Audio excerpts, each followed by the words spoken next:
Good evening, all those who have gathered around to witness the conjuration of a certain box set. We are here to witness with the unboxing of a certain heavy metal band known as Venom. 40 years in Sodom, in nomine, you can figure out the rest. You can already gather, what type of music that they play. They play bluegrass. No.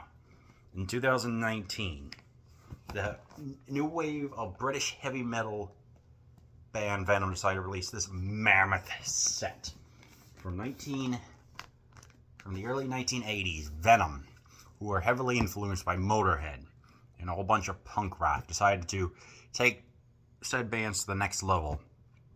And they created the speed, also the very beginnings of the black metal genre that eventually influenced bands like Mayhem, Emperor, Dark Throne, etc. As you can tell, you can see the alchemic symbol for sulfur and a bunch of other stuff. You can already get the idea. It's more of just playing into the tropes of what heavy metal music does with a whole bunch of stuff. I'm not going to go into the details as to what you can infer. That's all I'm going to say regarding it. We got a whole bunch of stuff here. Okay, where to begin with this mammoth set? Here's a back patch that most metalheads would put on their denim and leather. This one would definitely go in the center. You could tell this is good, thick quality. It's got Venom Legions, the imagery there. Very thick material. Now, most of their songs were speed metal influenced, ran on average between 2 to 4 minutes, more of the punkish approach, but mixed with the grittiness of Motorhead. Here's a poster. I forgot early promotional stuff. Very beautiful. It looks along like a cliff face in England.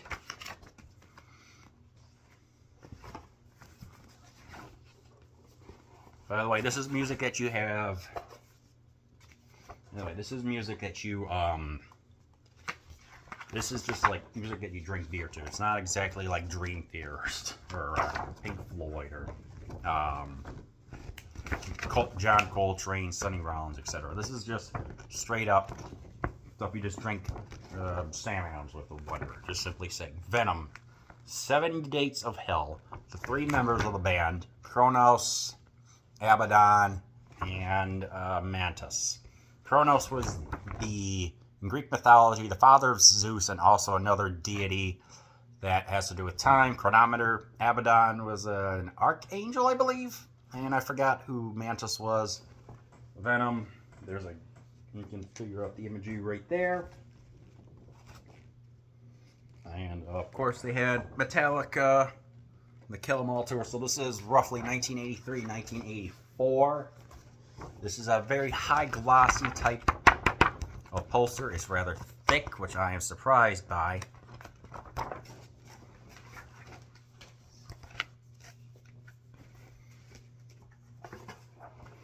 Here's a tour book replica, a program replica from back in the 1980s. There's all the tours that they played in England and in America too. Hey, they didn't come to Detroit. Really? Yeah, they all just came to America. Venom.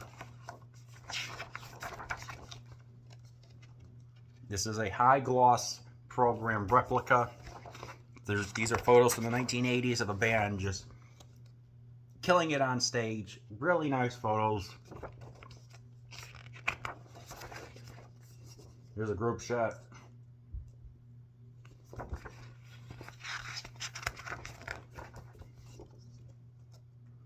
You can see the text on screen.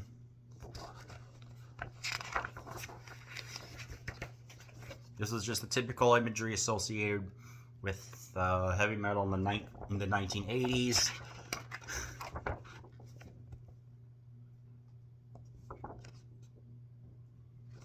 Neat Records. I think it was Abaddon, the main member, who made this thumbs up logo. And you can tell the Venom on the metal label. Neat Records. Reflecting great music, great heavy metal music around the world. Neat Records and Music DWE Ltd, whatever that is. Coming soon.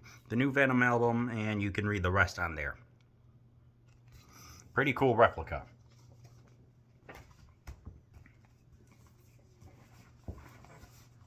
And then we've got a 40-page booklet right here.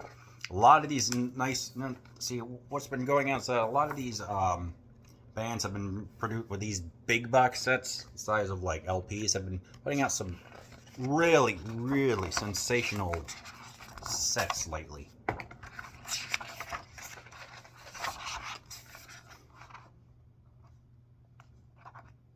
can tell they were just hamming it up. It's like I said.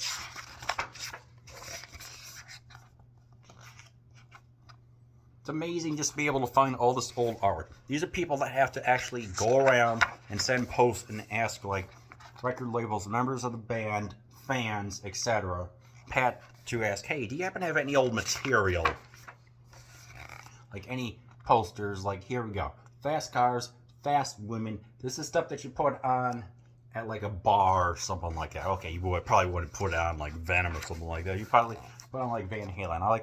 I just had a thought. This is like Van Halen if they delved 100% into the imagery, dropped the extreme fast guitar solo, dropped Eddie's technicality, and just went full embracing just the extreme side, which a lot of people tend to forget that there's the extreme side.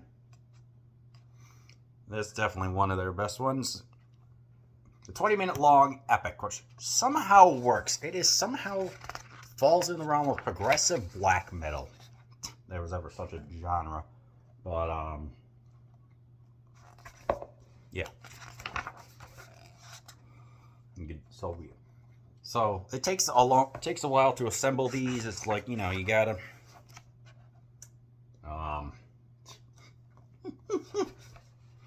you know, heavy metal back in the 1980s was considered like the outcast music, and well, it still kind of is to a degree.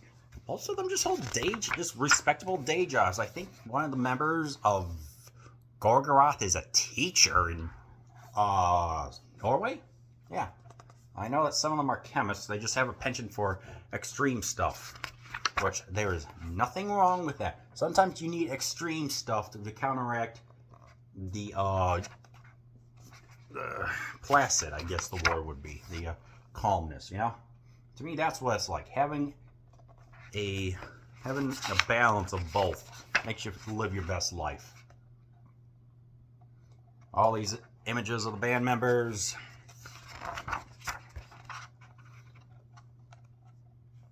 By the way, that is a very cool logo.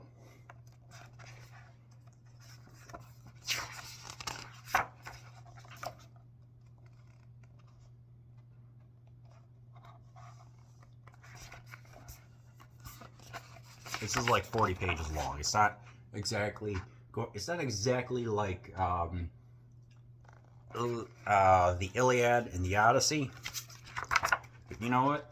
It's worth it. Some of these books, well, yeah, you could read it. It is technically educational material.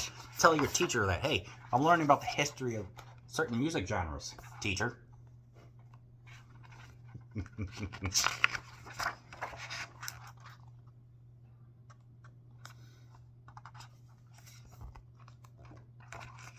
Beautiful 40-page booklet. The first 300 copies of these had an official autograph from the leader, pretty much the only member of the band, Cronos, who actually, when he was injured, he had a hand injury. He got sick during the 1990s during some downtime. He actually got involved in became a graphic artist involved in video games and stuff like that, which is pretty cool. Which was I would not expect that. And first, this is a 7-inch single, so it contains Bloodlust. So yeah, I'm just making more since I just take her out. And you can see that right there, single version. Well, I never did show what the inside was.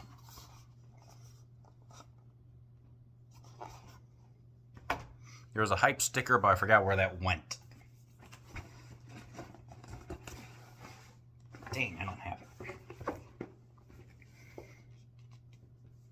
Alright. Venom, welcome to hell. Now, I was watching a YouTube video saying they had, this is more of a glossy or sheen, it's more of a matte finish, which gives it more of a thicker sound. So, yes. So this is some good thick stuff. And you can tell it kind of pops out a little bit.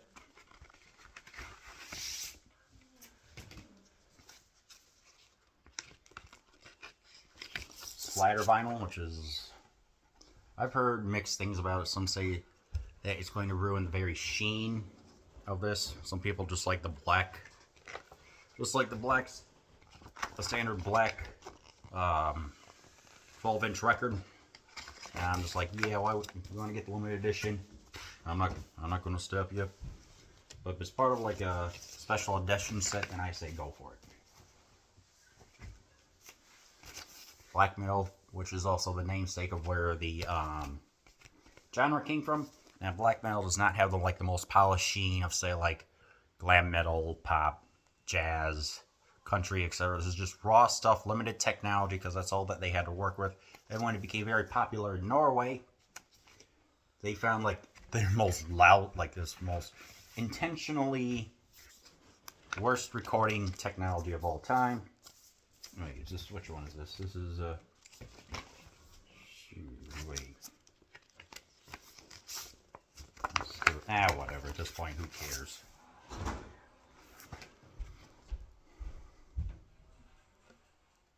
Vinyl right here, good, thick quality.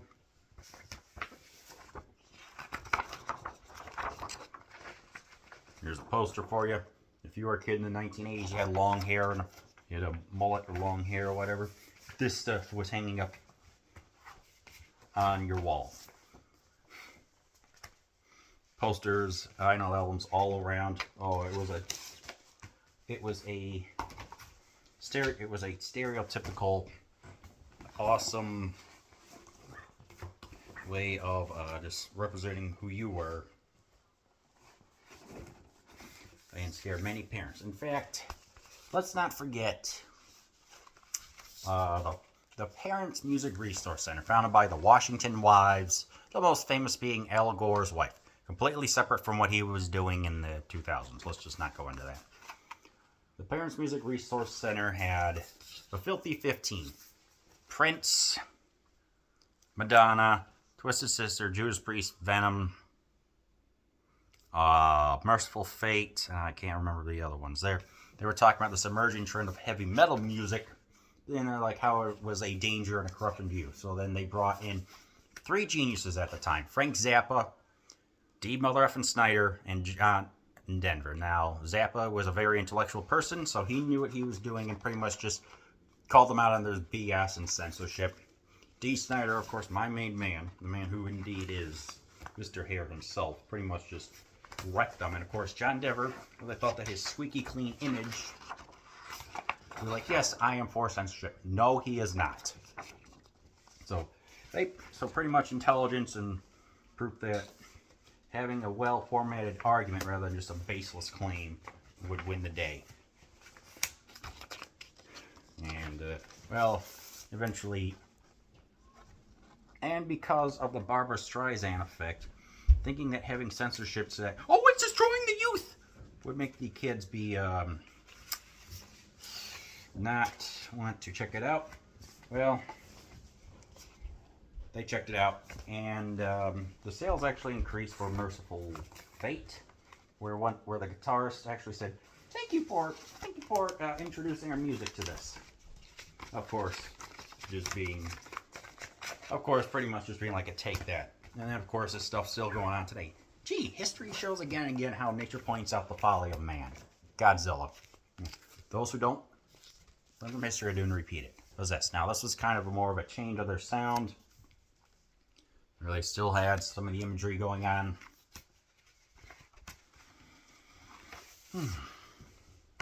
Ooh, this is a nice one. Oh man, this is freaking cool.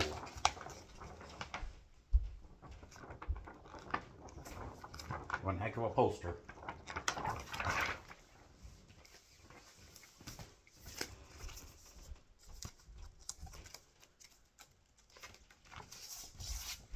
More splatter vinyl, which is fine. As you can see, the tragedy and comedy just done a little bit more. Really.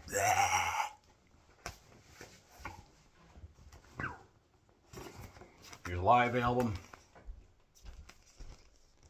Taken from 2 different shows. I don't know how to pronounce that, so people who speak German, there you go. The inside, it's kind of smoking a big cigar, samurai,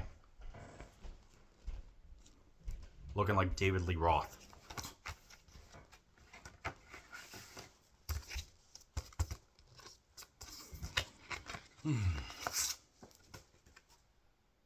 Very cool. I would play this, but I don't want to get a copyright strike. Gee, YouTube, thanks.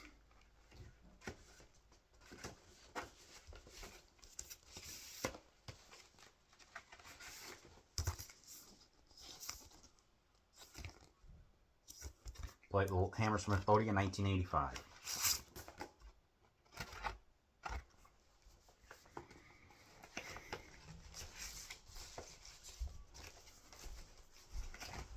And last but not least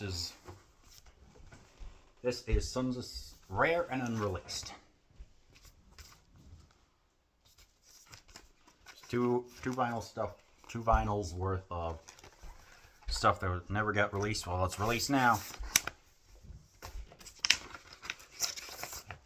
Clear. All right then. Yeah, it looks like I spilled some. Licorice on something.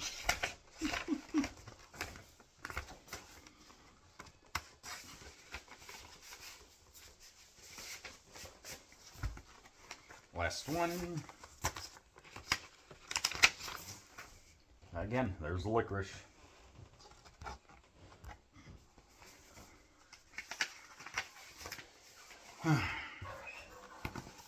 Last one. All right. So, what are the overall thoughts on this rare, almost majestic, in a sense, box set? I would say this is awesome. You get a lot of stuff. But if we were to give it a rating on how sexy it is it going to be a quick night with Charlotte the Harlot? Is it going to be a rather eventful night with one of the more personal demons of Satan? Or is it going to be you're going to marry a very beautiful succubus? You're marrying a very beautiful succubus.